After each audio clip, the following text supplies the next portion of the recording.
Hello students, कैसे हो आप सभी। उम्मीद करता हूँ कि आप सभी बहुत ज्यादा अच्छे होंगे, बहुत मजे में होंगे और आपकी पढ़ाई भी बहुत ज्यादा अच्छी चल रही होगी। जैसा कि आप लोगों ने डिमांड करी थी कि भैया हमें लाइफ प्रोसेस का वन शॉट चाहिए। इलेक्ट्रिसिटी का वन शॉट मैं अपने चैनल पे ऑलरेडी अपलोड कर चुका हूँ, आप वहां से जाके एक बार रिवीजन कर लीजिए। ऐसे ही यहाँ पे अब लाइफ प्रोसेस का फास्ट ट्रैक रिवीजन करेंगे और मोस्टली सारे के सारे टॉपिक्स हम इस वीडियो में कवर करेंगे बच्चों, है ना। तो चलो स्टार्ट करते हैं। अब सबसे पहले बात करते हैं कि भैया लाइफ प्रोसेस है क्या, है ना।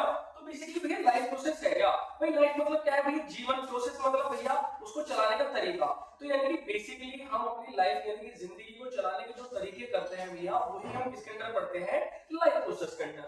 Basically the basic and essential function या फिर process performed by living organism to maintain and sustain their life. अब जो लिविंग ऑर्गेनिजम्स अपने बेसिक फंक्शंस, एसेंशियल फंक्शन करते हैं अपनी जिंदगी जीने के लिए, उसी को हम क्या बोलते हैं, लाइफ प्रोसेस बोलते हैं। बहुत इजी तरीके से समझना है, ठीक है। अब लाइफ प्रोसेस करने के लिए मेनली चार तरीके होते हैं। पहला क्या भैया, न्यूट्रिशन। न्यूट्रिशन भैया खाना, यानी कि उस खाने को खाना और खाना क्या करना भैया, यूटिलाइज करना। फिर दूसरा क्या भैया, रेस्पिरेशन। भैया रेस्पिरेशन क्या होगा, उस खाने को जो हमने यूटिलाइज करा उसको एनर्जी में यूज करना। फिर तीसरा क्या भैया, ट्रांसपोर्टेशन। अब एक बार बताओ, जो भैया वो खाना बन गया, यूटिलाइज हो गया, तो उसको वेरियस बॉडी पार्ट्स में पहुंचना है कि नहीं है। भाई मुझे अपना हाथ हिलाना है, मुझे कूदना है, मुझे बोलना है, मुझे तरह तरह के फंक्शन करने हैं, तो मुझे उस खाने को क्या करना पड़ेगा, अपनी बॉडी के अलग अलग पार्ट्स में पहुंचाना पड़ेगा। तो यानी कि मुझे क्या करना पड़ेगा, ट्रांसपोर्ट करना पड़ेगा। फिर दूसरा, और यार हम अब क्या हुआ, हमने बहुत सारी चीजें खा तो ली, लेकिन वो क्या नहीं हो रही, एब्जॉर्ब नहीं हो रही। तो अब उनको क्या है भैया, बाहर भी निकालना है। तो बाहर निकालने के प्रोसेस को हम क्या बोलते हैं, एक्सक्रीशन। क्या बोलते हैं, एक्सक्रीशन। अब थोड़ा सा इंग्लिश में देख लेते हैं। न्यूट्रिशन क्या है, the process of obtain and utilising of food, यानी कि फूड को ऑब्टेन करना और उसको यूटिलाइज करना, वही क्या है, न्यूट्रिशन है। फिर दूसरा रेस्पिरेशन की बात करें, the process of breaking down of food to obtain energy. भाई फूड का ब्रेक डाउन करना और उससे क्या लेना, एनर्जी लेना, वो क्या है हमारा, रेस्पिरेशन है। वही बात करी थी ट्रांसपोर्टेशन की। ट्रांसपोर्टेशन मैंने बता ही दिया, the process of transfer of substance from one part of the body to the other part. एक पार्ट से बॉडी के अदर पार्ट्स में जो हम यहाँ ट्रांसपोर्ट करते हैं क्या, खाने का, वही क्या है, ट्रांसपोर्टेशन है। अब the process of removal of waste materials produced in waste materials produced in the cells of the body. अब क्या है कि भैया जो वेस्ट मटेरियल प्रोड्यूस हुआ हमारी बॉडी में, अब उनको क्या है, किसी एक पर्टिकुलर ऑर्गन के थ्रू क्या करना, एक्सक्रीट कर देना, बाहर निकाल देना, वो क्या है, एक्सक्रीशन है। समझ गए बच्चों, समझ में आ गया। अब थोड़ा इनको डिटेल में पढ़ते हैं। तो सबसे पहला हमारा टॉपिक क्या है, न्यूट्रिशन। अब न्यूट्रिशन क्या है, थोड़ा ध्यान से समझो।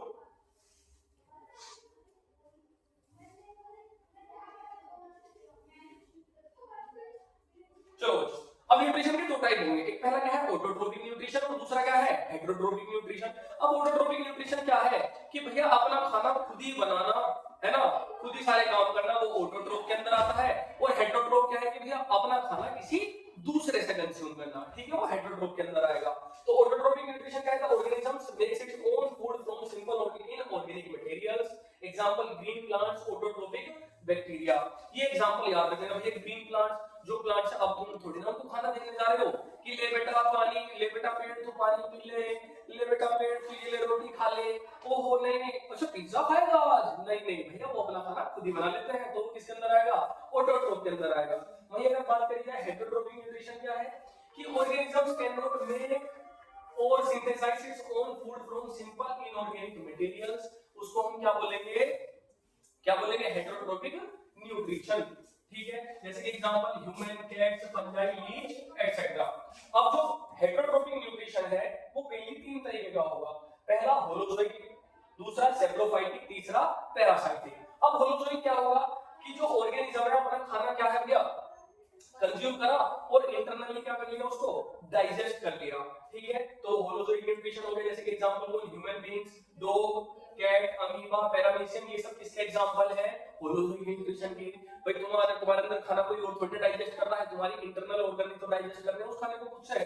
फिर ये सेप्रोफाइटिक कौन है, जो organisms feed on dead and decaying organic matter.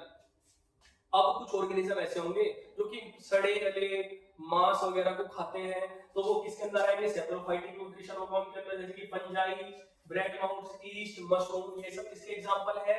Saprophytic के। अब पैरासाइटिक कौन है? अब पैरासाइटिक वो है जैसे कि कुछ बच्चों के शरीर में भाई क्या हो जाती है, जू हो जाती है ना, और वो जू तुमको डायरेक्ट मारती थोड़ी ना है, वो जू तुमसे अपना खाना लेती है ना, तो वो तुम्हारी बॉडी को ऐसा कैसे यूज करती है? होस्ट। कैसे यूज करती है?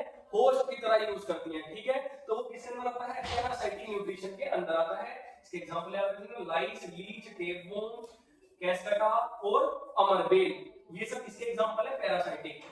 याद रखिएगा बेटा, इसके एग्जांपल मोस्ट इंपोर्टेंट है। वही बात करें, Cuscuta is a parasitic plant, it does not contain chlorophyll. भैया सारे प्लांट तो भी आपने बताए थे, सारे के सारे ऑटोट्रोफिक न्यूट्रिशन करते हैं, तो ये कैस्केटा कहां से आ गया? अभी हम आगे पढ़ेंगे कि जो भी ऑटोट्रोफिक न्यूट्रिशन करते हैं ना, उनके अंदर क्लोरोफिल प्रेजेंट होता है। वहीं अगर जो कैस्केटा है, अमरबेल वाला प्लांट है, इसके अंदर क्लोरोफिल प्रेजेंट नहीं होता। ये बात ध्यान में लेना। ये देखो जो तुम्हारे ये लीव्स देखी है। चलो अब आगे बढ़ते हैं। बात ब्रेड माउल्ट के बारे में तो जानते हो, जो ब्रेड फफूंदी लग जाती है ना। अब फोटोसिंथेसिस के बारे में बात करते हैं। The process by which green plants make their own food from carbon dioxide and water by using sunlight energy in the presence of chlorophyll is called photosynthesis। ये तो होगी इंग्लिश में डेफिनेशन। अब थोड़ा इसको हिंदी में बड़े सिंपल तरीके से समझते हैं कि भैया जो हरे पेड़ पौधे हैं वो अपना खाना सन की लाइट की प्रेजेंस में बनाते हैं, और वो किसका यूज करते हैं भैया? वाटर का यूज करते हैं और क्लोरोफिल का यूज करते हैं। तो उनके खाने बनाने का जो प्रोसेस होता है उसको हम क्या बोलते हैं? फोटोसिंथेसिस। समझ में आ गई बात? अब ये तुम्हारे से पूछा जाता है, व्हाट इज, मतलब ये क्वेश्चन तुम्हारे से आ जाएगा कि what are the main conditions for photosynthesis. तो फोटोसिंथेसिस होने की मेन कंडीशंस क्या है? तो सबसे पहले क्या होनी चाहिए? सनलाइट, फिर क्लोरोफिल और कार्बन डाइऑक्साइड, फिर वाटर। अब ये याद रखिएगा बेटा, एक बात ध्यान से, इसकी इक्वेशन रटनी है तो रट लो, समझ सकते हो तो समझ लो कि हमने कार्बन डाइऑक्साइड का यूज करा, वाटर का यूज करा, और पेड़ के अंदर क्या प्रेजेंट है? उसकी लीफ के अंदर क्लोरोफिल, और सनलाइट की प्रेजेंस में उन्होंने क्या बना दिया? ग्लूकोज, यानी कि पेड़ पौधे का खाना। प्लस उसमें से क्या रिलीज हो गया? वाटर रिलीज हो गया, एज वेल एज तुम्हारे लिए जिससे तुम और हम सब जिंदा है, ऑक्सीजन रिलीज होगी। समझ में आ गई भाई? ये 6 बार है, ये तो लिख रहे हैं 6 बार है, 6 ये क्या है? तो हमने इस ऑक्सीजन को बैलेंस कर रखा है। बैलेंस क्यों कर रखा है तो ये हम केमिस्ट्री में पढ़ेंगे, लेकिन फिलहाल थोड़ा सा जान लो। हम इसको फॉलो करते हैं, law of conservation of mass को फॉलो करते हैं। चलो अब यहाँ पे ध्यान समझो, होता क्या है प्रोसेस कि absorption of light energy by chlorophyll. Chlorophyll क्या करती है? सनलाइट को एब्जॉर्ब करती है। Conversion of light energy to chemical energy and splitting of water molecules into hydrogen and oxygen. अब उसको किसमें यूज करती है? एनर्जी में यूज करती है। एनर्जी यानी कि ग्लूकोज बनाती है, और साथ ही साथ में ऑक्सीजन निकालती है, और क्या भैया? वाटर निकाल देती है।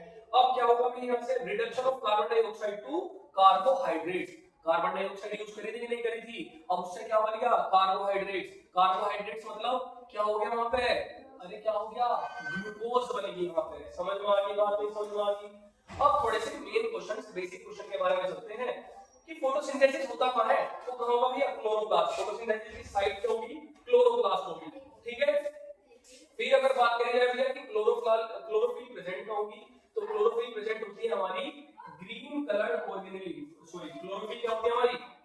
कहां होती है? ग्रीन कलर्ड ऑर्गेनेली, जो कि भैया क्या होती है? क्लोरोप्लास्ट। यानी कि क्लोरोप्लास्ट के अंदर ही क्या होती है हमारी? क्लोरोफिल होती है। समझ में आ गई बात? ठीक है। चलो, inside the plant cell the leaves are green because they contain chloroplast।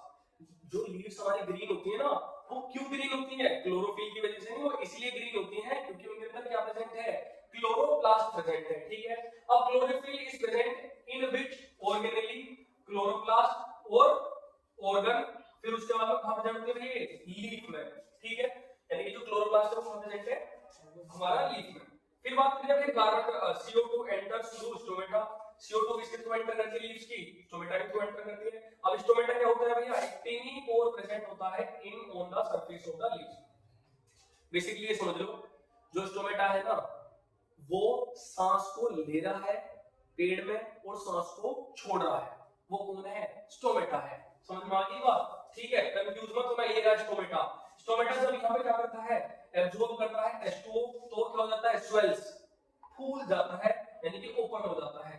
जब वो क्या करता है भैया? वाटर उसमें से लॉस्ट हो जाता है, तो वो क्या हो जाता है? श्रिंक, यानी कि सिकुड़ जाता है, ठीक है। अब जब वो ओपन हो रहा है इंक्रीज कर रहा है, जब श्रिंक हो रहा है तो क्या हो रहा है भैया, एब्जॉर्ब कर रहा है। ये समझना कंडीशन किसकी है, ऑक्सीजन की और कार्बन डाइऑक्साइड की। Opening and closing of stomata regulated by guard cells. ये जो दिख रही है ना, ये क्या है, गार्ड सेल्स। ये अंदर क्या है, स्टोमेटा, और ये हरा हरा सा दिख रहा है ना, हरा हरा सा, ये क्या है, क्लोरोप्लास्ट। तो ये जो इसका ओपनिंग एंड क्लोजिंग हो रही है ना, वो किसके थ्रू हो रही है, स्टोमेटा के थ्रू हो रही है। समझ में आ गई बात। अब वाटर क्या है भैया, taken by the roots from soil, nitrogen is taken in form of nitrates and nitrites. अब देखो जो नाइट्रोजन है भैया, ये कहां से आ गई, अरे भैया को खाना कहां से पहुंच रहा, पानी कहां से पहुंच रहा, जड़ से। जड़ मतलब मिट्टी से। मिट्टी में कौन प्रेजेंट है, समझोगे भैया तुम्हारी, नाइट्रोजन प्रेजेंट है, उसका भी क्या हो रहा है, ट्रांसपोर्ट हो रहा। Nitrogen, phosphorus, magnesium and iron are also taken in plants food. Glucose is stored in the form of starch.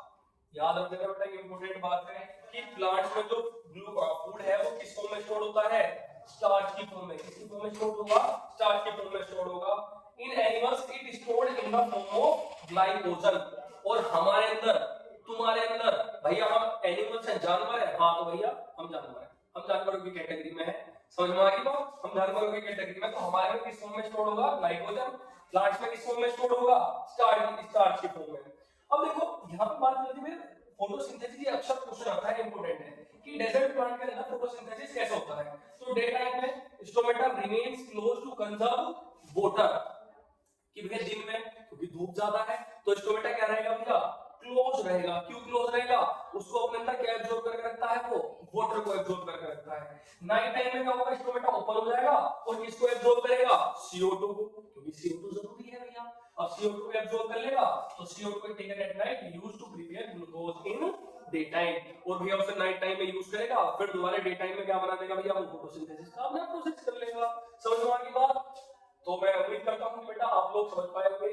अब ये बात आती है एक्टिविटी की। तो देखो सुनो, ये एक्टिविटी बेटा कंफर्मेशन है किसका, ये दो एक्टिविटी कंफर्मेशन है कि वाई क्लोरोफिल है ना, मतलब कि क्लोरोफिल में क्यों, क्लोरोफिल के साथ साथ CO2 और इन सब का जरूरी क्यों है, क्या बनना भैया, फोटोसिंथेसिस के लिए। चलो तो सबसे पहले हम यहाँ पे क्या लिया हमने, लीफ ली। क्या ली, लीफ ली। इसको क्या करना है, बॉइलिंग वाटर डाला इसके ऊपर, बॉइलिंग अल्कोहल डाला। क्यों डाली है बॉइलिंग अल्कोहल, क्योंकि इसमें क्या रिमूव कर दिया, कलर ऑफ लीफ। फिर हमने क्या डाला, इसका आयोडीन सॉल्यूशन डाला। फिर हमने क्या डाला, blue black colour with starch only on green sides. तो जैसे हमने इसका आयोडीन सॉल्यूशन डाला तो तुमने इसमें देखा होगा इस कलर में, तो क्या वो ब्लू ब्लैक कलर हो गया मेरा, है ना। पूरी पूरी पत्ती पे नहीं हुआ, कुछ हिस्सों में हुआ। तो इससे क्या कंक्लूजन निकल आया कि starch is present at green sides only, providing chlorophyll is essential for photosynthesis. तो इस बात से क्या वो होता है भैया, वेरीफाई कि जो स्टार्च है ना वो केवल और केवल कहां प्रेजेंट है, ग्रीन पार्ट्स में प्रेजेंट है। ठीक है, इससे क्या वेरीफाई होता है कि भैया कि फोटोसिंथेसिस के लिए क्लोरोफिल क्या है, एसेंशियल है। क्योंकि ग्रीन पार्ट में तो प्रेजेंट है, वो ग्रीन पार्ट में है भैया, क्लोरोप्लास्ट। समझ में आ गई बात। दूसरी एक्टिविटी क्या है, अब हमने यहां से क्या किया, CO2 जरूरी क्यों है। अब हमने क्या करा, एक जार लिया, जार के अंदर से हमने पूरा का पूरा CO2 को क्या कर दिया, बाहर निकाल दिया। तो अब हुआ क्या, glass jar seals and cap in sun, हमने उसको सन में रख दिया। पोटेशियम क्लोराइड की पोटेशियम हाइड्रोक्साइड हमने सॉल्यूशन लिया in jar to absorb any carbon dioxide present. हमने पोटेशियम हाइड्रोक्साइड क्या करा, पूरी की पूरी कार्बन डाइऑक्साइड इसमें से निकाल ली। फिर उसके बाद आयोडीन टेस्ट फॉर स्टार्च, हमने क्या डाला, स्टार्च में आयोडीन टेस्ट अभी ऊपर करा। इसके बाद ऑब्जर्वेशन क्या दिखा, no blue black colour seen, कोई भी ब्लू ब्लैक कलर नहीं दिखा। ठीक है, कंक्लूजन क्या निकला कि carbon dioxide is essential for photosynthesis, कि कार्बन डाइऑक्साइड बहुत ज्यादा जरूरी है किसके लिए, फोटोसिंथेसिस के लिए। ठीक है, ये थोड़ा लंबा प्रोसेस था इसलिए मैंने, अब चलते हैं थोड़ा सा फास्ट फॉरवर्ड में। अब यहाँ पे न्यूट्रिशन इन अमीबा, बहुत इंपॉर्टेंट, न्यूट्रिशन इन पैरामीशियम, बहुत इंपॉर्टेंट। अमीबा और पैरामीशियम दोनों कैसे हैं, यूनिसेल्युलर ऑर्गेनिज्म है। कैसे हैं, यूनिसेल्युलर ऑर्गेनिज्म में। डायरेक्ट बेटा पढ़ लेना अपना, मैं तुम्हें डायरेक्ट समझाता हूं। सबसे पहले पैरामीशियम समझो, पैरामीशियम कैसे, चप्पल जैसी स्ट्रक्चर है ना, वो किसकी है भैया, पैरामीशियम की है। ठीक है, ये जो दिख रहा है थ्रेड लाइक स्ट्रक्चर या हेयर लाइक स्ट्रक्चर दिख रही है, तो ये क्या करता है, the cell has a definite shape like slipper, वैसे कि मैंने बताया चप्पल जैसी। Food is moved to a specific spot, एक पर्टिकुलर स्पॉट में क्या चला जाता है भैया, फूड चला जाता है हमारा। ठीक है, vacuums by movement of cilia, ये देख रहे हैं हेयर लाइक स्ट्रक्चर, इसको हम बोलते हैं क्या, सीलिया, which also helps in movement of organism। और सीलिया एज वेल एज किसमें हेल्प करता है, इसके मूवमेंट में हेल्प करता है। ठीक है, चलो अब अमीबा के अंदर क्या होगा, सबसे पहले क्या होगा, अमीबा खाने को देखेगा, जैसे खाने को देखेगा ये अपने क्या खोल लेगा भाई, अपनी फूड वैक्यूल्स ओपन हो जाएगी, इसकी सूडोपोडिया ओपन हो जाएगा कि फूड ऐसा समझो एक तरह से जाल डाल देगा भैया खाने पे, ठीक है। अब जाल डाल देगा, जाल डालने के बाद ये खाने को क्या कर लेगा, कैप्चर कर लेगा, कैप्चर करने के बाद ये कहां पहुंच जाएगा, फूड वैक्यूल में पहुंच जाएगा, इसकी फूड वैक्यूल में पहुंचने के बाद साइटोप्लाज्म के थ्रू क्या हो जाएगा, ये डाइजेस्ट हो जाएगा, और उसके बाद ये अपना जो एक्सक्रीशन का प्रोसेस भी करता है, ये अपनी बॉडी के थ्रू क्या कर देगा, अनडाइजेस्टेड फूड को एक्सक्रीट कर देगा। अमीबा बहुत ज्यादा इंपॉर्टेंट है। अमीबा टेक्स, जल्दी बढ़ जाता हूं, amoeba takes place in food using temporary finger like projection. अभी बताया फिंगर लाइक प्रोजेक्शन जिसको हम बोलते हैं क्या, pseudopodia of the cell surface called pseudopodia which also help in movement of organism. कभी क्वेश्चन आता है एमसीक्यू में, क्वेश्चन बन सकता है कि बताओ भैया अमीबा किससे अपना मोशन करता है, किससे अपना मूवमेंट करता है, तो किससे करता है भैया, सूडोपोडिया से। Food vacuoles are formed, enzymes are secreted which breaks down complex substances, simpler soluble substances, ठीक है। Absorption of digested food in cytoplasm by diffusion, diffusion के प्रोसेस के थ्रू साइटोप्लाज्म में क्या हो जाता है, एब्जॉर्ब हो जाएगा सारा फूड, और अनडाइजेस्टेड फूड किससे हो जाएगा, उसके सेल सरफेस से बाहर निकल जाएगा, ये मैंने इंग्लिश में भी आपको बता दिया। अब यहाँ पे मोस्ट इंपोर्टेंट है न्यूट्रिशन इन ह्यूमन बीइंग्स। अब ह्यूमन बीइंग्स के अंदर भी क्या होगा, न्यूट्रिशन होता है। अब देखो, अब न्यूट्रिशन है तो आपको ये डायग्राम मोस्ट इंपोर्टेंट है, याद रखना है, जो कि एलिमेंट्री कैनाल आपकी एनसीईआरटी की बुक में भी गिवन है, ठीक है। अब एलिमेंट्री कैनाल किसको बोलते हैं, जो कि लॉन्ग ट्यूब होती है भैया, कहां से, आपके पूरे माउथ से और आपके पूरे एनस तक, जहां से कंप्लीट एक्सक्रीशन का प्रोसेस होता है। तो सबसे पहले फूड 1 बाय 1 पढ़ना है। सबसे पहले कौन इंक्लूड होंगे, टीथ। टीथ क्या करेंगे भैया, क्रशिंग करेंगे आपके फूड की। उसके बाद भैया कौन इंक्लूड होगा आपका, सलाइवरी ग्लैंड्स। कौन यूज होंगे भैया, सलाइवरी ग्लैंड्स। टीथ के बाद इसका नाम आ जाएगा सलाइवरी ग्लैंड्स का। सलाइवरी ग्लैंड क्या काम करेंगे, सलाइवा को सिक्रेट करेंगे। इसको करेंगे, सलाइवा को सिक्रेट करेंगे, और सलाइवा के अंदर क्या होगा, एक एंजाइम होगा जिसको हम बोलते हैं सलाइवरी एमाइलेज। क्या होता है वो, salivary amylase, which breaks down the starch to simple sugar. ठीक है, याद रखना बेटा, स्टार्च का सबसे पहले ब्रेकडाउन कौन कर देता है भैया, सलाइवरी एमाइलेज। स्टार्च को सिंपल ग्लूकोज में ब्रेक डाउन करेगा, ठीक है, to simple. So tongue muscles food with saliva and helps in swallowing. चबाने में भैया क्या करता है, एज वेल एज हेल्प करता है। उसके बाद भैया तुम्हारा नंबर आता है किसका, ओइसोफेगस का। किसका आता है, ओइसोफेगस। कुछ इसको इसोफेगस भी बोलते हैं, जो आपको समझ में आए वो समझ लेना ध्यान से, लेकिन एप्लीकेशन उसका स्पेलिंग का जरूर याद रखना। इसोफेगस क्या होता है भैया, हमारा फूड पाइप होता है भैया। इसका केवल और केवल काम क्या है भैया, माउथ से खाने को लेना और धक्का मारना, कहां पे, हमारे पेट के अंदर, ठीक है। और उस पूरे मूवमेंट को क्या बोलते हैं भैया, पेरिस्टाल्टिक मूवमेंट। क्या बोलते हैं, पेरिस्टाल्टिक मूवमेंट, ठीक है, क्लियर है बात। तो contraction and expansion of bowl of food pipe pushes food into stomach, regulates the movement of food to stomach, जो मैंने आपको बताया, समझ में आ गया यहाँ पे। उसके बाद में भैया हमारा नंबर आ जाता है किसका, स्टमक का। ये मैं आपको 1 बाय 1 बता रहा हूँ पूरा प्रोसेस, ठीक है, न्यूट्रिशन का। फिर आ जाता है स्टमक का। स्टमक के अंदर कौन है, गैस्ट्रिक ग्लैंड्स। गैस्ट्रिक ग्लैंड्स यानी कि जो कि क्या सीक्रेट करती है, गैस्ट्रिक जूस। क्या सीक्रेट करती है, गैस्ट्रिक जूस। उसके अंदर होता है भैया हमारा हाइड्रोक्लोरिक एसिड, पेप्सिन और म्यूकस। अब हाइड्रोक्लोरिक एसिड क्या काम करता है, एसिडिक मीडियम क्रिएट करता है। पेप्सिन क्या करता है भैया, प्रोटीन को डाइजेस्ट करता है। याद रखना भैया, प्रोटीन को डाइजेस्ट करने वाला एंजाइम कौन है, पेप्सिन। म्यूकस कौन है, अब एक बताओ भाई, बहुत ज्यादा एसिड हो गया तो एसिड तो जला देता है, तो एसिड हमारी गैस्ट्रिक ग्लैंड्स को जला ना दे, तो उससे प्रोटेक्शन करने वाला कौन है, म्यूकस। कौन है, म्यूकस। क्लियर बात है, हाँ भैया बहुत क्लियर बात है। उसके बाद में भैया हमारा नंबर आ जाता है आपका किसका, पैनक्रियास का, ठीक है। अब पैनक्रियास क्या करेगा, पैनक्रियाटिक जूस निकालेगा। क्या निकालेगा, पैनक्रियाटिक जूस निकालेगा। उसके बाद में ट्रिप्सिन होगा, जो कि ट्रिप्सिन किसका डाइजेशन कर देगा, प्रोटीन का। फिर उसके बाद में लाइपेज, जो कि क्या करेगा, break down of emulsified fat, यानी कि इमल्सिफाइड बड़े बड़े फैट को क्या करता है, छोटे-छोटे बहुत छोटे-छोटे टुकड़ों में क्या कर देगा, उसको इमल्सिफाइड कर देगा, ब्रेक डाउन कर देगा। क्लियर बात है, इतनी बात समझ में आई कि नहीं? हां भैया हमारी समझ में आ गई। चलो उसके बाद में भैया हमारा काम आता है स्मॉल इंटेस्टाइन का। अब स्मॉल इंटेस्टाइन क्या होती है, एक कोइल्ड लाइक स्ट्रक्चर होती है, बहुत ज्यादा बड़ी, ठीक है। और एक बात ध्यान रख लेना, हमारे अंदर यानी कि ह्यूमंस के अंदर स्मॉल इंटेस्टाइन ज्यादा बड़ी होती है, किसके कंपैरिजन में, लार्ज इंटेस्टाइन के, है ना। लार्ज मतलब ये मत समझ लेना कि बहुत ज्यादा लंबी होगी, स्मॉल वाली ज्यादा लंबी होती है, ठीक है। स्मॉल इंटेस्टाइन क्या होती है, coiled longest part of alimentary canal, site of complete digestion, वो जो कंप्लीट डाइजेशन होता है हमारा कहां जाकर होता है भाई, स्मॉल इंटेस्टाइन के अंदर। एंड एब्जॉर्प्शन ऑफ फूड, और फूड को कंप्लीटली क्या होता है यहाँ पे एब्जॉर्ब होता है। Receives secretion from liver and pancreas, secretion से कौन दे रहे थे भैया, पैनक्रियास। कौन दे रहे थे, पैनक्रियास और लीवर दे रहा था। समझ में आ गई बात? हाँ भैया शायद आप लोगों के समझ में आ गई होगी। ठीक है भैया, उससे पहले एक बार स्मॉल इंटेस्टाइन से बीच में हमने जो एक टॉपिक थोड़ा स्किप कर दिया वो है लीवर। तो लीवर क्या काम करता है भैया, बाइल जूस सीक्रेट करता है। क्या करता है, बाइल जूस सीक्रेट करता है, which stored in gall bladder. और ये बाइल जूस कहां स्टोर होता है भैया, गोल ब्लैडर के अंदर स्टोर होता है। ठीक है, ये याद रखना भैया। Makes acidic food coming from stomach alkaline. अब भैया हाइड्रोक्लोरिक एसिड ने तो फूड को एसिडिक बना दिया, तो उस फूड को बेसिक कौन बनाएगा, कौन बनाएगा, गोल ब्लैडर के अंदर प्रेजेंट बाइल जूस। ठीक है भाई, कैमरे के पीछे वाले बच्चे भी इसका आंसर दें। ठीक है भैया, अब यहां पे क्या होगा, इमल्सिफिकेशन ऑफ फैट्स भी होगा। ठीक है, break down fats into smaller globules, जैसे मैंने बताया लीवर के अंदर ये काम होता है। More surface area for enzyme to work, और एज वेल एज भैया जो हमारा लीवर है वो क्या करता है, मोर सरफेस एरिया प्रोवाइड करता है किसके लिए, लीवर में, मतलब जिससे कि हमारा जो फूड है वो ज्यादा मतलब उसको एब्जॉर्ब होने में टाइम लग सके। ठीक है, चलो उसके बाद में नंबर आता है भैया हमारा इसका विलाई का। अब विलाई क्या होती है, फिंगर लाइक प्रोजेक्शन होता है। क्या होता है भैया, एक फिंगर लाइक प्रोजेक्शन होता है। वो क्या काम करता है भैया, कि जितना भी तुम्हारा डाइजेस्टेड फूड है उसको भैया कौन सा उठाता है, वो स्मॉल इंटेस्टाइन से, और उसको कहां एक्सक्रीट करता है भैया, जाके पूरे के पूरे बॉडी के अंदर फेंक देता है भैया उसे। ठीक है, सप्लाइड विद ब्लड वेसल्स, इसके थ्रू सप्लाई करता है भैया, ब्लड वेसल्स के थ्रू करता है।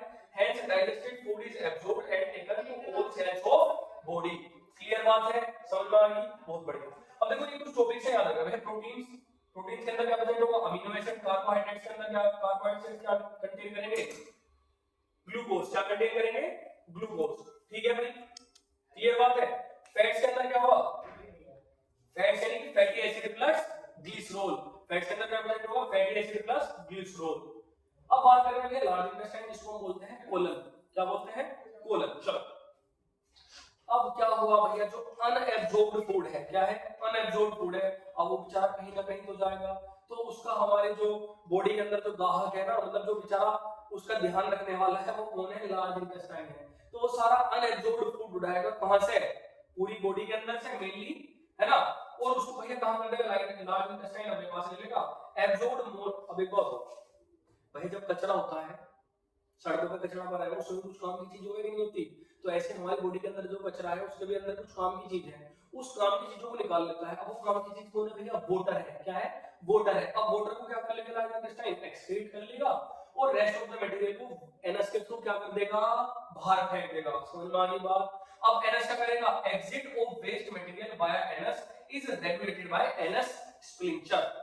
ये तुम्हें दिख रही है, ये जो है, ठीक है, एनएस स्प्लिंचर के थ्रू भैया क्या कर देगा, वो इस मूवमेंट के थ्रू क्या कर देगा, एनएस से पूरा जो वेस्ट मटेरियल उसको बाहर निकाल देगा। क्लियर बात है, समझ में आ गई।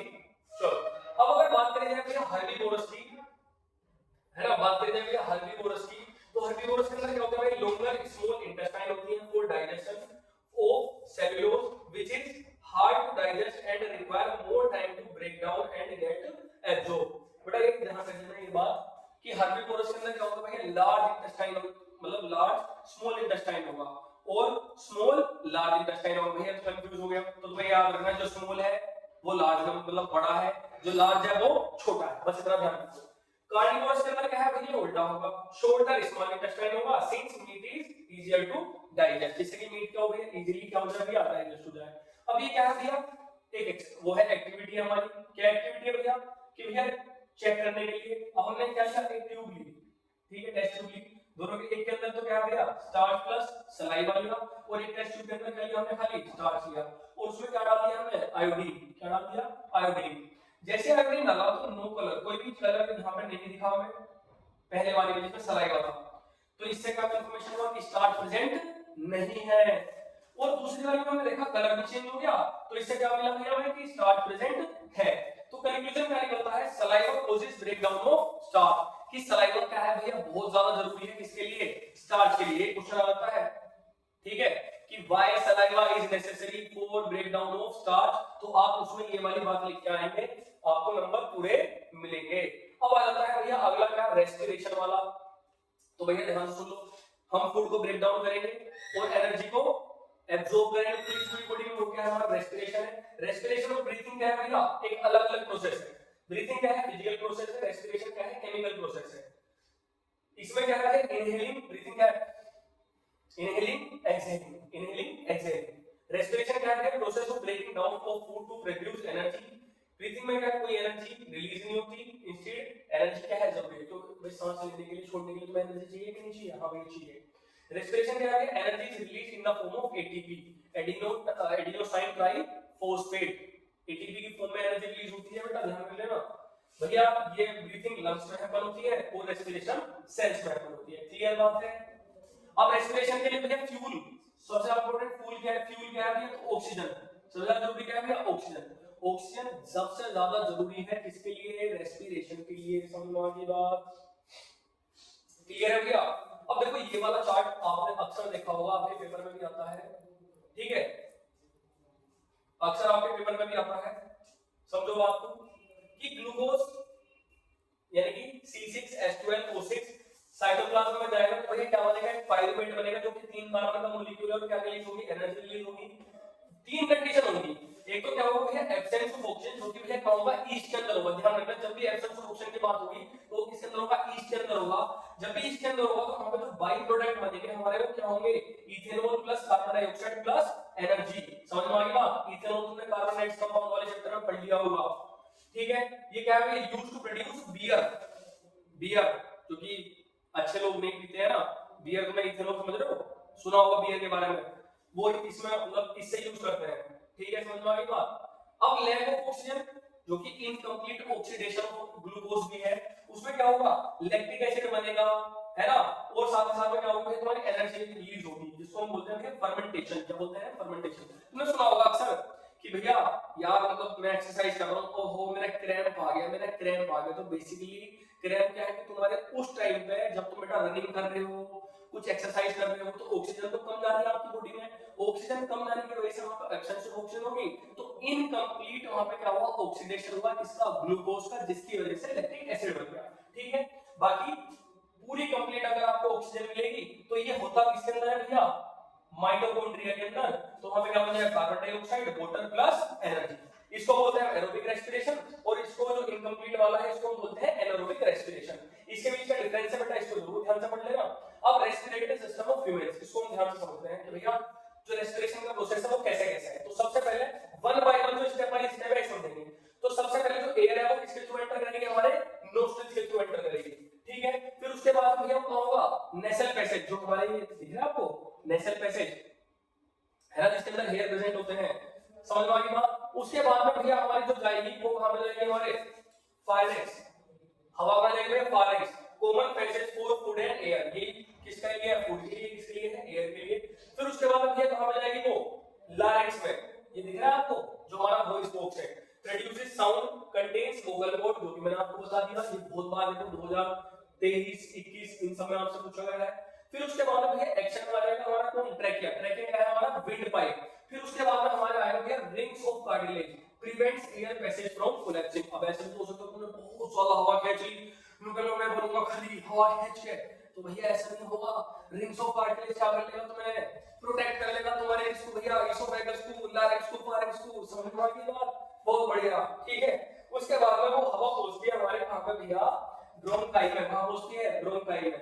ब्रोंकाई क्या है, two bronchi connect trachea to each lung. अब ब्रोंकाई में क्या करती हैं, लंग्स से हमारे डायरेक्टली कनेक्ट करती हैं। इसके बाद हमारे वो कहां पहुंचती है भैया, एल्वियोली के अंदर, इसके अंदर पहुंचती है, एल्वियोली के अंदर पहुंचती है, समझ में आ गई बात। अच्छा वैसे एक बात में ध्यान सुनो, एल्वियोली से पहले देखिए एक बात, पहुंचती है हमारी कहां पे, ब्रोंकियोल्स के अंदर। ऐसा समझो कि तुम्हारे पास एक पेड़ है, ठीक है, पेड़ की जो टहनी है चल रही है भैया, टहनी चल रही है हमारी, ये आपकी ब्रोंकाई। अब वो टहनी के ऊपर तुमने देखा होगा पेड़ के अंदर ऐसे ऐसे करके ऐसे रहता है भारी जी, है ना, वो समझो हमारे क्या है भैया, ब्रोंकियोल्स। क्या है, ब्रोंकियोल्स। और जो आगे छोटे छोटे छोटे छोटे फूल से देखते होंगे तुमने अक्सर पेड़ पे, वो क्या है हमारी एल्वियोली। क्या है, एल्वियोली। तो इस तरीके से समझ लो। तो each bronchi divides in lungs to form large number of smaller tubes called bronchioles. Bronchioles are small air passages that lead directly to the alveoli। भैया डायरेक्टली भैया लीड करेंगे कौन, ब्रोंक्यूल्स। किसके थ्रू बनेंगे, ब्रोंक्यूल्स, ब्रोंकाई के through बनेंगे। समझ में आ गई बात। चलो अब एल्वियोली क्या काम करती है, alveoli are tiny balloon like sacs located at the end of bronchioles, thin walled, basically ऐसा समझो कि जो गैस का एक्सचेंज होगा ना वो किसके थ्रू होगा, एल्वियोली के थ्रू होगा। किसके थ्रू होगा, एल्वियोली के थ्रू होगा। ठीक है, इस बात को ध्यान से पढ़ लेना। क्या करती है ये, लार्ज सरफेस एरिया प्रोवाइड करती है किसके लिए, डिफ्यूजन के लिए। समझ में आ गई बात। चलो alveoli are richly supplied with blood vessels for efficient exchange of gases, oxygen and carbon dioxide। भाई गैसेस कौन कौन सी है, ऑक्सीजन है और क्या है भैया, कार्बन डाइऑक्साइड है। अरे समझ में आ रही है, नहीं समझ में आ रही, बोलो। अरे बोर तो नहीं हो गए, अरे ज्यादा लंबी मैं कोशिश भी नहीं कर रहा कि वीडियो को ज्यादा लंबी करने के लिए। ठीक है चलो, तो oxygen from alveoli diffuses into the blood capillaries, carbon dioxide from blood diffuses into the alveoli। याद रख लेना, ये बात याद रखना बेटा। ठीक है, बहुत ज्यादा जरूरी है। The diaphragm is a large, अच्छा चलो इसके बाद देखिए हमारा एक और टर्म आती है जिसको हम बोलते हैं क्या, डायफ्राम। डायफ्राम क्या है, is a large dome shaped muscle that separates the chest from the abdomen. जो हमारे एब्डोमेन और चेस्ट को सेपरेट करता है वो हमारा क्या है भैया, डायफ्राम। क्या है, डायफ्राम। ठीक है बेटा, ये तुम जल्दी से पढ़ लेना, इनहेलर और एक्सहेलर। ठीक है, इसको पढ़ लेना, यानी कि इंस्पिरेशन और एक्सपिरेशन। अब बात करते हैं रेसिडुअल वॉल्यूम क्या है, तो इसको भी थोड़ा एक बार ध्यान समझो। Amount of air always remaining in lungs to provide sufficient time to absorb O2 and release CO2। ठीक है, अब रेसिडुअल वॉल्यूम क्या है, कुछ बच्चे थोड़ा अकल मंद नहीं कुछ करेंगे, लो भैया मैंने सांस ले लिया, अब तो मैं सांस छोड़ ही नहीं, सांस नहीं छोड़ तो भैया मेरे अंदर बहुत ज्यादा क्या हो जाएगा, रेस्पिरेशन हो जाएगा है। और अच्छा मैंने सांस छोड़ दिया तो मैं सांस अंदर ले नहीं रहा, रेस्पिरेशन का प्रोसेस तो होने का ही नहीं। भैया ऐसा नहीं है, समझिए शरीर तुम्हारे से ज्यादा कलम है, तो वो क्या काम करेगा, अपने अंदर एक fixed amount of air present रखेगा, जिसको हम क्या बोलते हैं, रेसिडुअल वॉल्यूम। समझ में आ गई बात। अब यहां बात करेंगे रेस्पिरेशन इन प्लांट्स के बारे में, तो भैया exchange of gases occurs through stomata, मैंने बता दिया था स्टोमेटा के अंदर क्या होगा, एक्सचेंज ऑफ गैसेस होगा। फोटोसिंथेसिस में क्या होगा भैया, ऑक्सीजन प्रोड्यूस होगी। रेस्पिरेशन क्या होगा, carbon dioxide is produced using photosynthesis. Night time में क्या होगा, कोई फोटोसिंथेसिस नहीं होगा। Respiration, carbon dioxide is produced, net result CO2 is given out. Net result क्या है, CO2 मिलेगी। तो इसमें नेट रिजल्ट क्या है, डे टाइम में O2 इज गिवन आउट। अब फिर इसके अंदर ब्रीथिंग कैसा होगा, तो भैया फिश हवा तो नहीं लेती भैया, वो किसके थ्रू करेगी, वाटर के through. Force it pass the gills, dissolved O2 is taken by blood. Fish क्या लेगी भैया, डिसॉल्व्ड ऑक्सीजन लेती है, क्या लेगी, डिसॉल्व्ड ऑक्सीजन लेगी। समझ में आ गई बात। अब देखो दो तरीके के ऑर्गेनिज्म होंगे, एक तो टेरेस्ट्रियल होगा, एक कैसा होगा, एक्वेटिक होगा।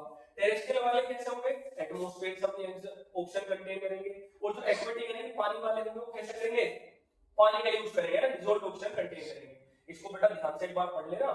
फिर इसके बाद आता है भैया आपका ट्रांसपोर्टेशन। अब देखो ट्रांसपोर्टेशन थोड़ा ध्यान से समझना, थोड़ा एक बार ध्यान से पोस्ट का ऑप्शन। तो बच्चों हमारा अगला टॉपिक है ट्रांसपोर्टेशन। ठीक है, अब हम ट्रांसपोर्टेशन को करेंगे। अब भाई हमने खाना लिया, कंज्यूम करा, है ना, उसको यूटिलाइज, अब यूटिलाइज तब कैसे कैसे करेंगे, उसको ट्रांसपोर्ट भी तो करना पड़ेगा। भाई मुझे हाथ हिलाना है, मुझे बोलना है, मुझे बैठना है, मुझे उड़ना है और कुछ क्या बनना है, पापा की परी भी बनना है, तो हमें क्या है, उड़ना भी पड़ेगा। समझ रहे हो बात। ठीक है, अब उसको हमें क्या है, एनर्जी की रिक्वायरमेंट होगी, तो हम ट्रांसपोर्ट करेंगे। The process of transfer of substances like food, oxygen, carbon dioxide, water and waste from one part of the body to the other, कि भैया एक बॉडी पार्ट से खाने को उठाना और उसको वेरियस पार्ट्स में, यानी कि उसकी एनर्जी को वेरियस पार्ट में पहुंचाना, वही क्या है, हमारा ट्रांसपोर्टेशन है। अब ट्रांसपोर्टेशन ह्यूमन में क्या होगा, दो तरीके से होगा, एक सर्कुलेटरी सिस्टम होगा, एक कैसा होगा, लिम्फेटिक सिस्टम होगा। एक कैसा होगा, सर्कुलेटरी सिस्टम होगा, एक कैसा होगा भैया, लिम्फेटिक सिस्टम होगा। सर्कुलेटरी सिस्टम हमारे लिए बहुत ज्यादा इंपॉर्टेंट है, जिसमें कि भैया क्या है आपका heart, blood and blood vessels. समझ में आ गई बात। तो सबसे पहले हम ब्लड के बारे में पढ़ेंगे बच्चों। ब्लड क्या है, blood is a red coloured body fluid, as well as जिसको हम क्या बोलते हैं, कनेक्टिव टिश्यू।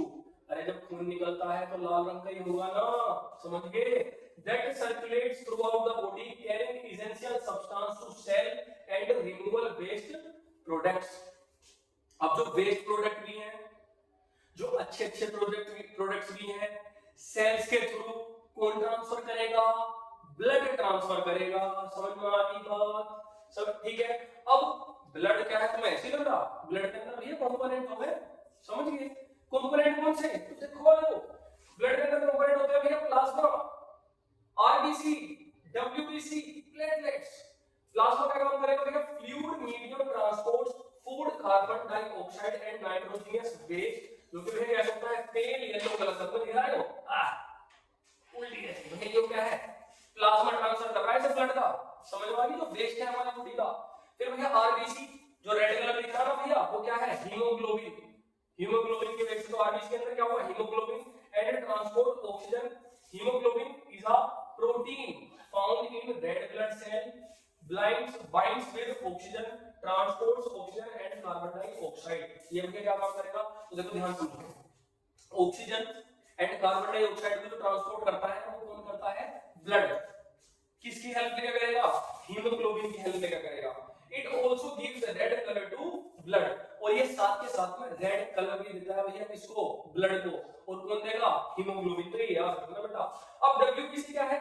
अब भैया क्या होता है कि कुछ पहले से डायग्राम देख लो, ये दिख रहे हैं लाल लाल से, ये ऐसे तो मैं वो दे रहा हूँ, क्या बोल रहा है भैया आजकल ये जो बच्चे खाए उन्हें, अरे वो जेम्स है, रेड कलर के होते हुए, तो ये आरबीसी है, ठीक है। ये तो दिख रहा है सफेद से, बहुत ज्यादा इंपॉर्टेंट है। क्या है भैया? डब्ल्यूबीसी। और ये हरा हरा सा दिख रहा है डीसी, ये क्या है भैया? प्लाज्मा।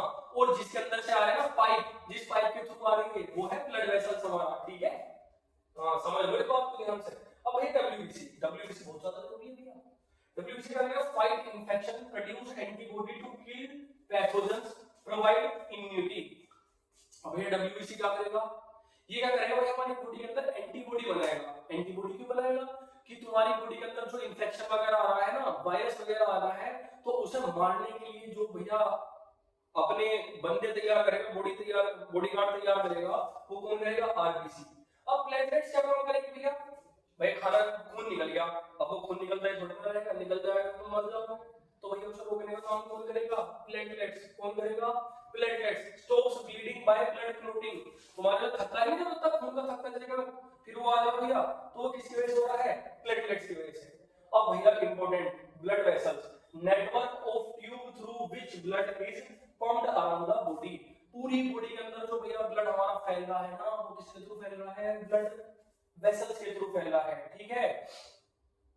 अब देखो यहां पे समझ लो, अब ब्लड वेसल्स में तीन तरीके होंगे, आर्टरीज, वेन्स और कैपिलरीज। क्या होगा? आर्टरीज, वेन्स और कैपिलरीज। इसमें ज्यादा कंफ्यूज नहीं होना, बस समझना है। इसमें क्या है देखो, यहां पे फीचर्स, इनके फीचर्स क्या है ये तुम्हें इस तरीके से, पहला फीचर क्या है? डायरेक्शन ऑफ ब्लड फ्लो, दूसरा क्या है? ऑक्सीजन, तीसरा क्या है? प्रेशर, वॉल्स और valves. Direction of blood flow की डायरेक्शन में, तो आर्टरीज के अंदर क्या होगा? Carries blood away from the heart. Arteries क्या काम करती है? ब्लड उठाया और ब्लड मतलब हार्ट से ब्लड दूर लेके जब जा रही है ना, वो कौन है? आर्टरीज। और जो वापस उसके अंदर ब्लड लेके आ रही है वो वेन्स है। और जो इन दोनों का कनेक्शन काम कर रही कि बहन तू भी इधर मत जा, तू भी इधर मत जा, तो उनको कनेक्शन का काम कौन कर रही है भैया? कैपिलरीज, ठीक है। अब ऑक्सीजन क्या है? आर्टरीज में क्या है भैया? ऑक्सीजनेटेड ब्लड होगा, वेन्स में क्या है? डीऑक्सीजनेटेड ब्लड होगा, और कैपिलरीज दोनों काम करेगी, ऑक्सीजनेटेड भी और डीऑक्सीजनेटेड भी। क्यों कर रही है? क्योंकि दोनों का क्या है? कनेक्शन है। अब प्रेशर क्या है भैया? तो प्रेशर की बात करें तो आर्टरीज के अंदर हाई प्रेशर होगा। भैया हाई प्रेशर क्यों होगा? क्योंकि इससे ब्लड दूर लेके जाना है। वेन्स के अंदर लो प्रेशर होगा और कैपिलरीज के अंदर मॉडरेट, क्योंकि दोनों का क्या है? कनेक्शन है। फिर अगर बात करें वॉल्स की, तो आर्टरीज की क्या होंगी? थिक वॉल होंगी और इलास्टिक होंगी, वहीं वेन्स की थिन और लेस इलास्टिक वॉल होंगी, और कैपिलरीज की क्या होंगी भैया? Very thin. और एक क्या होगी भैया? वन सेल थिक, एक सेल थिक होगी और एक सेल क्या होगी? थिन होगी। इसका भी कारण क्या है? आर्टरीज और वेन्स है, ठीक है। फिर भैया वाल्व्स, तुमने अक्सर सुना होगा भैया वाल्व पड़े हैं दिल में, किसी के थोड़ी आगे बात करेंगे। तो आर्टरीज के अंदर कोई वाल्व प्रेजेंट नहीं होते, वेन्स के अंदर क्या है भैया? वाल्व प्रेजेंट होते हैं, ठीक है। किसके लिए? देखो ध्यान समझो, तो क्या होगा? ब्लड कैपिलरीज के अंदर ब्लड पहुंचेगा। अब समझो कि भैया ब्लड ऊपर पहुंचा, ये ब्लड ऊपर जा रहा है, तो ब्लड ऊपर जा रहा है, वापस तो आ सकता है, तो ब्लड वापस ना आए तो उसको भैया प्रोटेक्ट कौन करेगा? वाल्व, ठीक है। समझ रहा है? वाल्व तो क्या होगा? वेन्स के अंदर होगा, और कैपिलरीज में क्या होगा भैया? एब्सेंट होगा। वाल्व से देखो यहाँ पे आगे बता भी रखा है कि valves in veins play a crucial role, यानी कि बहुत ज्यादा जरूरी रोल वो करता है play in ensuring blood flows in the correct direction specially towards the heart even against gravity. किसके अगेंस्ट? बल्कि ग्रेविटी के against. These one way valves found primarily in the veins, अभी मैं बताया वेन्स के अंदर होती हैं, of the legs to prevent the backflow blood, यानी कि ब्लड वापस ना आ जाए, ठीक है, जहां से गया वहीं से वापस ना आ जाए, पूरी इनकी आर्टरीज की मेहनत बर्बाद ना हो जाए। तो भैया उसको कौन रोकता है? कौन? वाल्व्स। दिमाग में रखना भैया कहां प्रेजेंट होता है? तो भैया ये प्रेजेंट होता है आपके कहां पे? वेन्स के अंदर। कहां प्रेजेंट होता है? वेन्स के अंदर। ये बात ध्यान रख लेना, ठीक है। अब भैया मुझे नहीं लगता कि ऐसा कोई तुम्हारा सेट हो पेपर का जिसमें हार्ट के बारे में ना आए, चाहे उसका डबल सर्कुलेशन आ जाए या हार्ट के बारे में डायरेक्टली आ जाए, हार्ट के डायग्राम की लेबलिंग आ जाए, कुछ भी आपसे आ सकता है। तो हार्ट एक मोस्ट इंपोर्टेंट टॉपिक है, हार्ट। अब कुछ बच्चे सोच रहे होंगे कि भैया वीडियो बहुत ज्यादा लंबी होगी, आपने तो कहा था कि रैपिड रिवीजन होगा। बेटा रैपिड में तो फिर यही होगा कि बस मैं टॉपिक के बारे में आपको डायरेक्ट बता दूं कि भैया ये टॉपिक है, ये टॉपिक है, पढ़ लो और जयराम जी के हो गया हमारा काम। भैया लंबा चैप्टर है, इंपॉर्टेंट चैप्टर है, ज्यादा मार्क्स का चैप्टर है, सबसे ज्यादा मार्क्स का, ठीक है। हार्ट के बारे में पढ़ो। अ मस्कुलर ऑर्गन रफली the size of the fist that acts as a pump to circulate blood throughout the body। तो पूरी बॉडी के अंदर जो ब्लड को फेंक रहा है ना, वो कौन है भैया? कौन है? हार्ट। किसके थ्रू फेंक रहा है? ब्लड वेसल्स के थ्रू। किसके थ्रू फेंक रहा है? ब्लड वेसल्स के थ्रू फेंक रहा है। समझ में आ गई बात? देखो यहाँ पे समझो, लंग से इसने क्या उठाया? ऑक्सीजनेटेड ब्लड उठाया, आया ऑक्सीजनेटेड ब्लड, वो ऑक्सीजनेटेड ब्लड भैया कहां पहुंचा? हार्ट में पहुंचा। हार्ट उस ऑक्सीजनेटेड ब्लड को कहां फेंक रहा है? पूरी बॉडी में। अब बॉडी के अंदर डीऑक्सीजनेटेड ब्लड भी तो होगा, तो वो कहां पहुंचेगा? वापस हार्ट में पहुंचेगा, और हार्ट उसको वापस कहां फेंक देगा? लंग्स में। समझ में आ गई बात? कि जहां से आया वहां से फेंक दिया।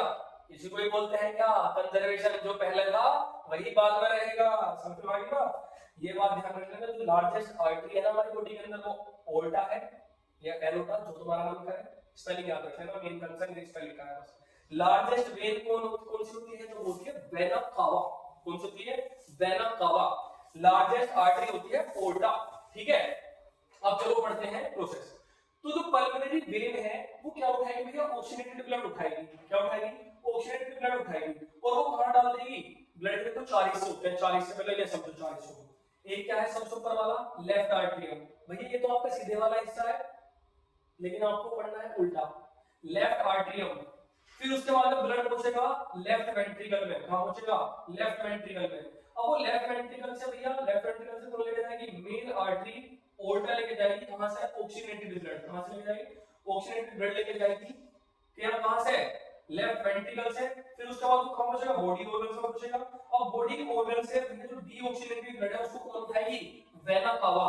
वेना कावा कहां लाके फेंक देगी उसे? राइट आर्टरियम में। और राइट आर्टरियम से बेटा वो कहां पहुंच जाएगा? राइट वेंट्रिकल में। और राइट वेंट्रिकल से डीऑक्सीजनेटेड ब्लड उठाएगी कौन? हमारी पल्मोनरी आर्टरी, और वो वापस कहां लाके डाल देगी? लंग्स के अंदर। समझ में आ गई बात? मैं उम्मीद करता हूं बेटा आपको ये बात समझ में आई होगी। ये जो हमें हार्ट के लेबलिंग है, इसको बहुत ध्यान से समझ लेना। ये डायग्राम बिल्कुल आपको 100% आपके कोई से भी सेट में देखने के लिए जरूर मिलेगा। अब ये क्वेश्चन ऐसा आता है कि भैया हार्ट के 4 चैम्बर के होते हैं। देखो तो हम क्या है भैया? वार्म ब्लडेड है। क्या है?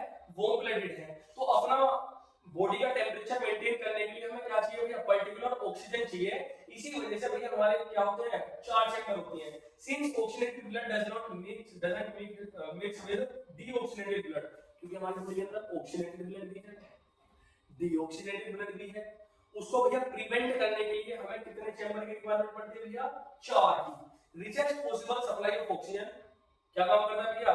कि बहुत अच्छी सप्लाई हो सके ऑक्सीजन की, helping us think, move, digest and function better. समझ में आ गई बात? हम बेटर फंक्शन कर सके, इसलिए हमें इसकी रिक्वायरमेंट होती है 4 चैम्बर की। अब आर्टरियम और वेंट्रिकल का भी डिफरेंस समझ लो। आर्टरियम का होते हैं upper chambers of the heart, ventricle का होते हैं भैया लोअर, ये रहे ना lower chambers of the heart. Atrium क्या है? Walls are thin. आर्टरियम की बोल्स होंगी थिन होंगी। वेंट्रिकल की क्या होगी भैया? थिक एंड मस्कुलर होगी। क्यों? क्यों होगी? क्योंकि क्या है भैया?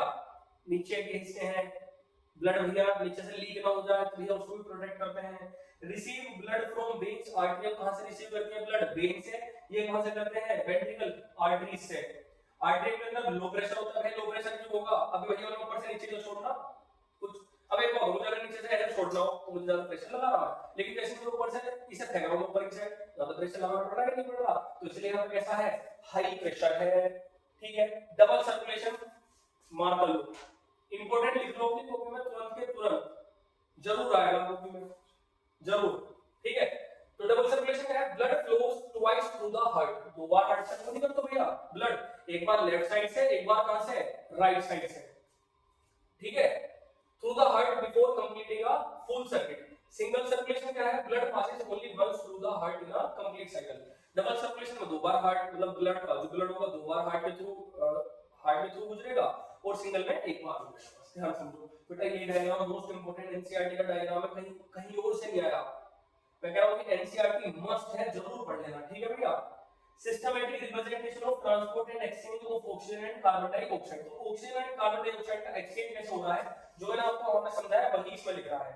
ठीक है, अभी क्या है तो समझ लो, जो हमारे एनिमल ग्रुप है जैसे कि बर्ड्स, मैमल्स, इसके हार्ट चैम्बर कितने हैं? 4। सर्कुलेशन टाइम कैसा होगा? डबल। और बॉडी टेंपरेचर कैसा होगा? वार्म ब्लडेड होगी। और एम्फिबियंस की बात करें, रेप्टाइल्स जो रेंगने वाले हैं, कैसे होंगे? उनके हार्ट चैम्बर 3 होंगे, उसमें पार्शियल डबल सर्कुलेशन होगा, है ना। और उनका बॉडी टेंपरेचर कैसा होगा? कोल्ड ब्लडेड होंगे। वहीं अगर फिशेस की बात करें, है ना, तो ये कैसे होंगे? कोल्ड ब्लडेड है, इनके अंदर हार्ट चैम्बर कितने होंगे? 2, और सर्कुलेशन कैसा होगा? सिंगल। सब समझ में आ गया। अब बात करते हैं लिम्फ और टिश्यू फ्लूइड की। इंपॉर्टेंट टॉपिक, बोर तो नहीं हो रहे? हो भी रहे होंगे तो बेटा ध्यान से समझोगे, ध्यान से पढ़ोगे तो नहीं होगे बोर। ठीक है, ये बायो है, लिख लिख के काम करना पड़ेगा। समझ में आ गई बात? चलो आगे बढ़ते हैं। अब लिम्फ की बात करी जाए तो बेटा, some components of blood leak through pores in walls of capillaries, plasma proteins and blood cells, not RBC, colored fluid, colored like fluids। देखो अब क्या होगा कि कुछ चीजें होंगी वो लीक हो जाएगी, इसके थ्रू भैया, किसके थ्रू? लिम्फ के और टिश्यू फ्लूइड के थ्रू, है ना। आरबीसी नहीं होगी बस। अब ये कैसा होगा? कलरलेस फ्लूइड होगा, contains less protein than blood. इसके अंदर क्या होगा भैया? लेस प्रोटीन होगा। lymph flows into lymphatic capillaries, जो lymph flows करेगा उसका मिलेगा capillaries which joins to form larger lymph vessels, these vessels finally merge into large veins। जो ये तुम्हें दिख रही है ना, जो vessels है ये फिर दोबारा किसमें मर्ज हो जाएंगे? larger veins में। इनके फंक्शंस पढ़ लो। carries digested and absorbed fat from intestine, ये कहां से digested and absorbed fat जो होगा ये कहां से उठाएगी? intestine से उठाएगी। drains excess fluid back into the fluid, जो excess fluid होगा उसको कहां फेंक देंगे? वापस ब्लड में फेंक देंगे। lymph contains lymphocytes that help defend the body against infection। भैया इनका एक और सबसे इंपॉर्टेंट फंक्शन क्या है? ये इंफेक्शन से भी क्या करते हैं? प्रिवेंट करते हैं। वहीं अगर बात करते हैं भैया ट्रांसपोर्टिंग प्लांट्स, तो प्लांट्स के अंदर कैसे ट्रांसपोर्ट होगा? अब प्लांट्स भैया हमारे तरह तो मूव कर नहीं सकते, है ना, तो वो क्या काम करेंगे? इनके अंदर कैसा होगा? स्लो ट्रांसपोर्टेशन होगा। कैसा होगा? स्लो ट्रांसपोर्टेशन होगा। क्यों होगा? मूव नहीं कर सकते, have a large proportion of dead cells. इनके अंदर क्या होती है भैया? डेड सेल बहुत ज्यादा प्रेजेंट होती हैं, hence they have low energy needs and use slow transport system। इनको क्या है भैया? लो एनर्जी होती है इनके पास, जिसकी वजह से क्या होगा? इनका स्लो ट्रांसपोर्ट सिस्टम होगा। But transportation distance can be very large, लेकिन ट्रांसपोर्टेशन डिस्टेंस क्या है? वेरी लार्ज हो सकती है। क्यों? क्योंकि पेड़ तुम्हें बताया भैया पेड़ों का size. Xylem and phloem are independent conducting tubes. जो जाइलम और फ्लोएम है वो कैसे है भैया? इंडिपेंडेंट है कंडक्टिंग ट्यूब्स। ठीक है, समझ में आ गई बात? अब यहां बात करें भैया जाइलम के फीचर और फ्लोएम के, तो इनको थोड़ा एक बार ध्यान से पढ़ लेते हैं कि डायरेक्शन और उसका, कि कौन सा यूनि डायरेक्शनल है, कौन सा बाई डायरेक्शनल है। मैं अगर बात करूं जाइलम का, तो क्या ट्रांसपोर्ट करता है? Water and minerals. फ्लोएम क्या ट्रांसपोर्ट करता है? Food, amino acids and other substances. Xylem क्या है भैया? Unidirectional. कैसा है? Uni directional. फ्लोएम क्या है भैया? बाई डायरेक्शनल, यानी कि दोनों डायरेक्शन में फ्लो करेगा। प्रोसेस कौन सा इन्वॉल्व होगा? इसमें फिजिकल प्रोसेस इन्वॉल्व होगा, जैसे कि रूट प्रेशर, ट्रांसलेशनल पुल। इसमें कैसा होगा? एक्टिव ट्रांसपोर्ट होगा। इसमें एनर्जी होगी है किसकी फॉर्म में? एटीपी की फॉर्म में। मेन टिश्यू कौन सा इन्वॉल्व होगा भैया इसमें? जाइलम वेसल्स या फिर ट्रैकेट्स। और इसमें कौन सा होगा? सीव ट्यूब्स और कंपेनियन सेल। तो भैया फ्लोएम के अंदर कौन सा होगा? सीव ट्यूब्स और कंपेनियन सेल। और वहीं अगर बात करें जाइलम ट्रांसपोर्ट के अंदर तो जाइलम वेसल्स और ट्रैकेट्स, समझ में आ गई बात। अब बॉर्डर का ट्रांसपोर्ट पढ़ लेना बेटा, जाइलम करेगा, कैसे कैसे करेगा ये आपको ध्यान से इसको पढ़ लो समझ लो, है ना।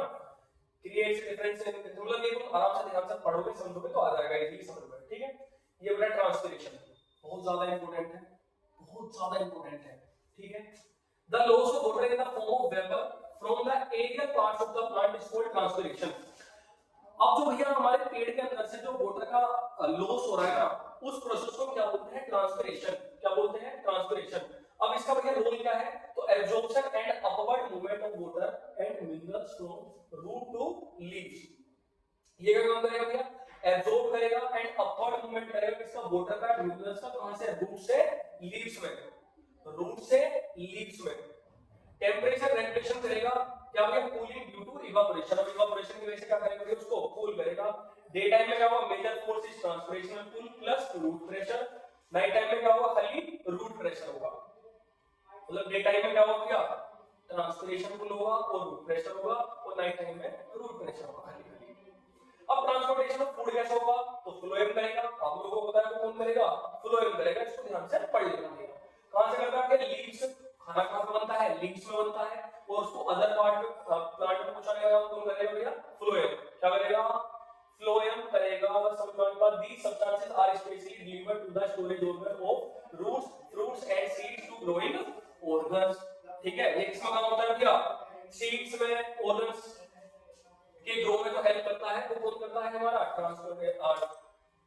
Transport of food. किसके थ्रू होगा, फ्लोएम के थ्रू। अब बात करते हैं भैया, देखो एक्सक्रीशन के बारे में। अब खाना यूटिलाइज भी कर लिया, पचा भी लिया, अब अनडाइजेस्टेड फूड को क्या है, बाहर भी निकालना है, तो उस प्रोसेस को क्या बोलते हैं हम, एक्सक्रीशन। क्या बोलते हैं, एक्सक्रीशन। तो ह्यूमन बीइंग्स के अंदर तो मेटाबॉलिक वेस्ट का वो रिमूव हो रहा है ना, ठीक है। मेनली किससे थ्रू भैया, urea and uric acid. Mainly क्या होगा, urea and uric acid from the body is called excretion, ठीक है। The excretory system of human beings includes, जो एक्सक्रीटरी सिस्टम में सबसे जरूरी क्या है भैया, किडनी। किडनी क्या करती है, नाइट्रोजनस वेस्ट करती है, फिल्टर करती है भैया, ठीक है। फिर अ पेयर ऑफ यूरेटर्स, और कौन है भैया, यूरेटर्स, यूरिनरी ब्लैडर, यूरेथ्रा, और मोस्ट इंपोर्टेंट क्या भैया आपका, नेफ्रॉन। देखो यहाँ पे ये क्या है भैया, आपको दिख रहे होंगे, लेफ्ट रेनल आर्टरी, ये लेफ्ट किडनी है, ये राइट किडनी है, लेफ्ट रेनल वेन है, इधर राइट वाले हैं, ये ओर्टा है, ये लेफ्ट यूरेटर है, ये आपका वेना कहां है, ब्लू वाला, ये क्या है, यूरिनरी ब्लैडर है, और ये नीचे वाला क्या है भैया, यूरेथ्रा है। क्या है, यूरेथ्रा, ठीक है, जो कि आपका डायरेक्टली कनेक्ट करता है हमारे इससे, रिप्रोडक्टिव ऑर्गन से। समझ में आ गई बात। यूरेटर का काम क्या होता है भैया, किडनी को किससे कनेक्ट करता है, ब्लैडर से कनेक्ट करता है, ठीक है। अब नेफ्रॉन देखो, नेफ्रॉन समझो, ये इंपॉर्टेंट है थोड़ा सा। The structural and functional unit of kidney, each kidney has millions of nephrons। जैसे पूरी बॉडी, जैसे कि पूरी बॉडी हमारी जो स्ट्रक्चरल एंड फंक्शनल यूनिट का है, सेल, ऐसी किडनी की स्ट्रक्चरल एंड फंक्शनल यूनिट क्या होती है बेटा, नेफ्रॉन। क्या होती है, नेफ्रॉन। और एक किडनी के अंदर मिलियंस ऑफ नेफ्रॉन्स प्रेजेंट होते हैं। क्या होते हैं, मिलियंस ऑफ नेफ्रॉन प्रेजेंट होते हैं। ये एक बार इसका डायग्राम देख लेना बेटा, ध्यान से समझ लेना, ठीक है, कि इसका ट्यूबुलर पार्ट नेफ्रॉन का कौन सा है, कलेक्टिंग डक्ट कौन सी है, कैपिलरीज ये रही आपकी, ब्रांच ऑफ रेनल वेन दिख रहा है, ब्रांच ऑफ रेनल आर्टरी, ये लाल वाला आर्टरी है, ब्लू वाला वेन है, बोमन्स कैप्सूल और ग्लोमेरुलस। इसको तो कहीं पे समझते हैं। तो समझो मेरे पास क्या है, यू है, कप है, कप में क्या छोड़ दिया, कुछ ऐसा समझो निचोड़ सा दिया, तो जो निचोड़ रहा है थ्रेड लाइक स्ट्रक्चर, वो क्या है हमारी ग्लोमेरुलस है, और ये क्या है हमारा बोमन्स कैप्सूल है, जो उसको कलेक्ट कर रहा है, फिल्टर को कलेक्ट कर रहा है, वो क्या है, ग्लोमेरुलस। ग्लोमेरुलस क्या है, cluster of blood vessels. Bowman's capsule क्या है, cup shaped structure in each nephron that surrounds glomerulus and collects the filtrates. यानी कि जो भी सारा बेकार चीजें आ रही है ना, यूरिया यूरिक एसिड, उसको कलेक्ट करने का काम कौन कर रहा है, हमारा बोमन्स कैप्सूल। कौन कर रहा है, बोमन्स कैप्सूल। उम्मीद करता हूं बेटा आपको समझ में आ गया होगा। अब ग्लोमेरुलर फिल्ट्रेशन क्या है, तो nitrogen based glucose water amino acid excess salt blood are filtered and initial filtrate enters into Bowman's capsule of the nephron. यानी कि जो ये सब सबके सब क्या होगा, बेस्ड होगा, ये किसके इनिशियली कहां एंटर करेगा, बोमन्स कैप्सूल में। फिर इसके बाद सिलेक्टिव रीएब्जॉर्प्शन। अब जैसे कि लार्ज इंटेस्टाइन याद है, वो क्या करते हैं, वाटर नेफ्रॉन भी कुछ सिलेक्टिव चीजों का रीअब्जॉर्प्शन करेगा। कैसे कैसे? जैसे कि ग्लूकोज का, अमीनो एसिड का, ये जरूरी चीजें है ना, सोल्ट का, and a major amount of water from the filtrate are reabsorbed by capillaries surrounding the nephron. तो भैया चीज जरूरी चीजों का जो सिलेक्टिव रीअब्जॉर्प्शन हो रहा है ना, वो किसके थ्रू हो रहा है भैया? नेफ्रॉन के थ्रू ही हो रहा है। समझ में आ गई ना? अब इसके बाद क्या है भैया? Tubular secretion. तो यूरिया जैसा, like urea, extra water salts are secreted into the tubule which open up and collecting duct and then into ureter. Bowman's capsule उसके बाद कहां पहुंच जाएगा? वो यूरेटर के पास पहुंच जाएगा। ठीक है भैया? क्लियर बात है बेटा? इसको एक बार ध्यान से पढ़ लेना। इसके बाद क्या है? Artificial kidney. देखो इस बात को ध्यान से समझो। कुछ क्या होता है कि मतलब बेटा कुछ बीमारी के चलते हमारी किडनी ना फेल हो जाती है ना, समझ रहे हो बात? तो उसके बाद हम क्या करते हैं कि भैया आर्टिफिशियल किडनी लगाते हैं। ठीक है? उसको हम बोलते हैं क्या? हीमोडायलिसिस। क्या बोलते हैं? हीमोडायलिसिस। ठीक है? In case of kidney failure and artificial kidney can be used. अगर किडनी फेल हो जाती है तो बेटा हम आर्टिफिशियल किडनी यूज करते हैं। ठीक है? And artificial kidney removes nitrogenous waste products from the blood through dialysis. तो डायलिसिस का वहां पे एक प्रोसेस होगा, तो जितना हमारी बॉडी का नाइट्रोजनस वेस्ट है ना, वो सब आर्टिफिशियल किडनी क्या करेगी? बाहर करेगी। भैया ये काम वैसे कौन करता है? जो नेचुरल किडनी होती है वो करती है, लेकिन हम आर्टिफिशियल किडनी का तो करते हैं। क्यों? क्योंकि जब किडनी का फेलियर हो जाता है। उसके बाद बात करेंगे आर्टिफिशियल किडनी क्या करेगी? इसके अंदर एक ड्रॉबैक है, रीअब्जॉर्प्शन नहीं करती। भाई रीअब्जॉर्प्शन किसका? अभी पढ़ा था हमने, प्रोटीन का, अमीनो एसिड्स का, मतलब यानी कि अमीनो एसिड्स, वाटर का, सोल्ट्स का, इनका रीअब्जॉर्प्शन नहीं करती। ये इसका ड्रॉबैक है। भैया dialysing fluid some same osmotic pressure as blood without nitrogenous waste used dialysing solution. ये क्या करता है? डाइलेसिंग सॉल्यूशन यूज करते हैं rich in urea and excessive salt. अब ये हम बात करें एक्सक्रीशन इन प्लांट्स के बारे में, तो मैं उम्मीद करूंगा बेटा आपको इतना तो समझ में आ गया होगा। अब एक्सक्रीशन इन प्लांट्स के बारे में बात करें। भैया प्लांट्स से तो वेस्ट बाहर निकालते हैं, तो देखो भैया प्लांट्स के लिए वेस्ट, जो प्लांट्स का वेस्ट है ना, वो तुम्हारे लिए जिंदगी है। ऑक्सीजन का क्या करते हैं भैया? वो बाहर निकालते हैं और उसी से तुम जिंदा हो। Oxygen and carbon dioxide. और कौन सा प्रोसेस से करते हैं भैया? Bye diffusion. किसके थ्रू करते हैं? स्टोमेटा के थ्रू। फिर वही अगर बात करें एक्सेस वाटर का, removed by transpiration.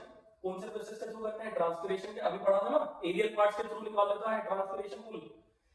Shedding of old leaves, तुमने देखा होगा पतझड़ जो हो जाता है वो भी क्या है? उसका एक्सक्रीशन है प्लांट्स का।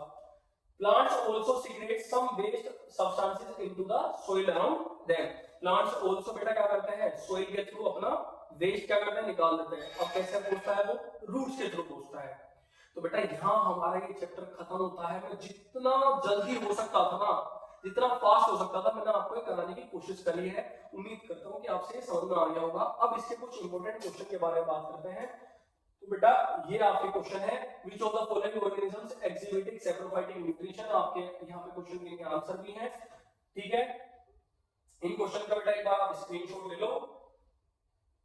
ये मोस्ट इंपोर्टेंट क्वेश्चन है बेटा, एक बार स्क्रीनशॉट भी ले लो आप ध्यान से।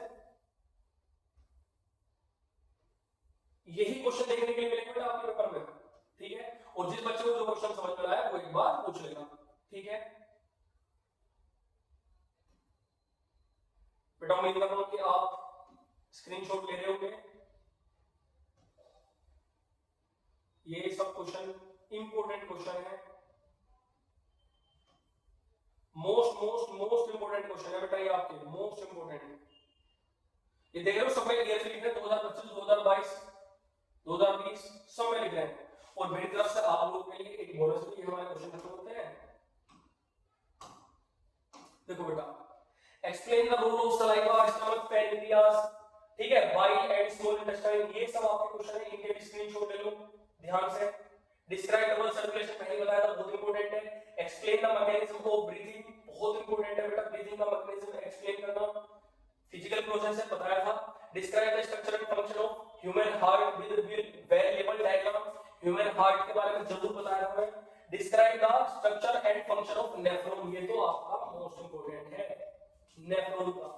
शॉर्ट क्वेश्चन क्या बन सकते हैं?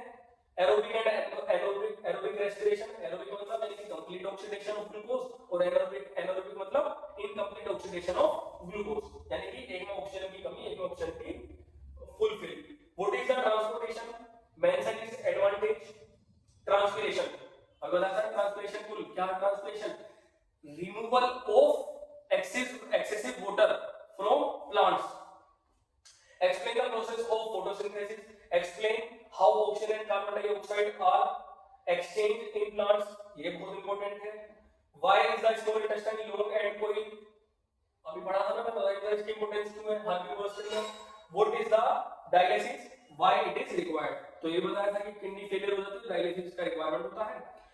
आई होप बच्चों ये आपको चैप्टर क्लियर हुआ होगा।